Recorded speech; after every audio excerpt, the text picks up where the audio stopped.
ವೇತನ ತಾರತಮ್ಯ ನಿವಾರಣೆಗಾಗಿ ಮುಷ್ಕರಕ್ಕೆ ಇಳಿದಿರೋ ಪಿಯುಸಿ ಉಪನ್ಯಾಸಕರು ಸರ್ಕಾರದ ವಿರುದ್ಧ ಸಮರವನ್ನೇ ಸಾರುತ್ತಿದ್ದಾರೆ. ಸರ್ಕಾರದ ಕಟ್ಟುನಿಟ್ಟಿನ ಆದೇಶಕ್ಕೂ ಕ್ಯಾರೆ ಅನ್ನದೇ ಬೀದಿಗಿಳಿಯುವುದಕ್ಕೆ ಸಜ್ಜಾಗಿದ್ದಾರೆ. ಇದರಿಂದಾಗಿ ಪಿಯುಸಿ ವಿದ್ಯಾರ್ಥಿಗಳ ಭವಿಷ್ಯ ಡೋಲಾಯಮಾನವಾಗಿದೆ.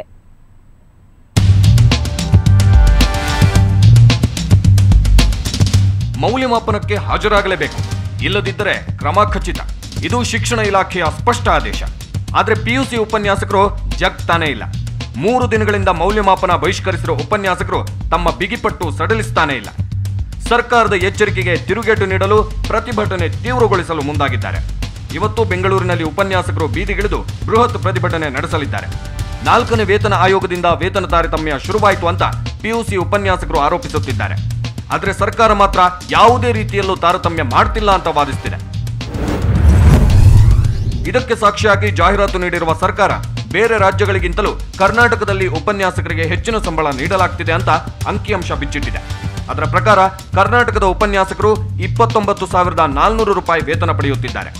ಇನ್ನು ಮಹಾರಾಷ್ಟ್ರದಲ್ಲಿ 28,817 ರೂಪಾಯಿ, ಆಂಧ್ರಪ್ರದೇಶದಲ್ಲಿ 30,329 ರೂಪಾಯಿ, ಮಧ್ಯಪ್ರದೇಶದಲ್ಲಿ 21,356 ರೂಪಾಯಿ, ಪಂಜಾಬ್ನಲ್ಲಿ 28,318 ರೂಪಾಯಿ ಹಾಗೂ ಕೇರಳದಲ್ಲಿ 20,492 ರೂಪಾಯಿ ಸಂಬಳ ನೀಡಲಾಗುತ್ತಿದೆ. ಇದರಲ್ಲಿ ಆಂಧ್ರ ಹೊರತುಪಡಿಸಿದ್ರೆ ಕರ್ನಾಟಕದಲ್ಲಿ ಉಳಿದೆಲ್ಲ ರಾಜ್ಯಗಳಿಗಿಂತ ಹೆಚ್ಚು ವೇತನ ನೀಡಲಾಗುತ್ತಿದೆ ಅಂತ ಸರ್ಕಾರ ಅಂಕಿಅಂಶ ನೀಡಿದೆ.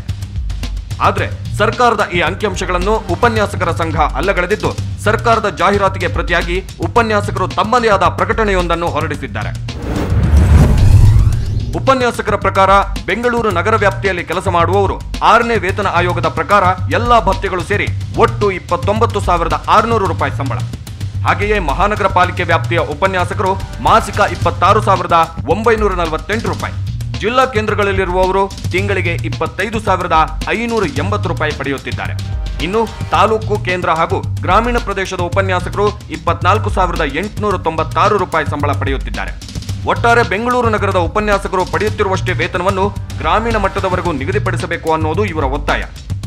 ಆದ್ರೆ ಬೆಂಗಳೂರಿನ ಜೀವನ ಮಟ್ಟ ದುಬಾರಿ ಅನ್ನೋದನ್ನ ಉಪನ್ಯಾಸಕರ ಸಂಘ ಅರ್ಥ ಮಾಡಿಕೊಳ್ತಿಲ್ಲ.